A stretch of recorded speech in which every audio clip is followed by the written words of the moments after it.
আসসালামু আলাইকুম গাইস, আমরা আমাদের থানার পক্ষ থেকে বন্যাগ্রস্ত মানুষের জন্য কিছু ত্রাণ বিতরণের জন্য আমরা আয়োজন করতেছি। আসুন আমাদের সাথে আসুন।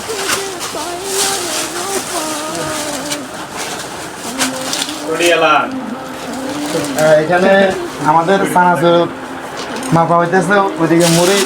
এটা আমরা আমাদের সাধ্যগত, আমরা সবগুলো আমাদের টাকা না, আমরা কিছু কিছু মানুষের থেকে আমরা বন্যাগ্রস্ত মানুষের জন্য আমরা যা পাচ্ছি আমাদের সাধ্য মতো আমরা যা পারি নিতেছি।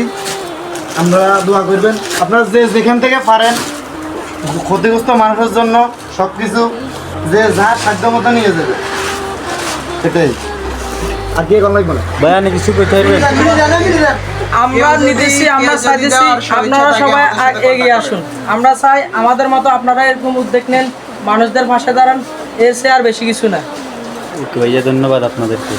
কেউ যদি কিছু দেওয়ার ইচ্ছা থাকে, নিজ থেকে দেওয়ার কোনো প্রবল ইচ্ছা প্রকাশ করেন, তাহলে আমাদের সাথে শেয়ার করতে পারেন, বা অথবা কেউ যদি অধিক সমস্যার মধ্যে থাকেন তাহলে আমাদেরকে জানাতে পারেন। আমরা ইনশাল্লাহ আপনাদের জন্য আছি, চেষ্টা করব আমাদের যথাসাধ্য যেরকম ভাবে করার সাধ্য আছে আমরা যতটুকু পর্যন্ত করতে পারি আপনাদের জন্য করবো। ক্ষতিগ্রস্ত সবচাইতে কোন এলাকাটা বেশি, এটা যদি কেউ কেউ আমাদেরকে কমেন্ট করে আমরা ওই জায়গা অনুযায়ী আমরা যাওয়ার চেষ্টা করবো ইনশাল্লাহ।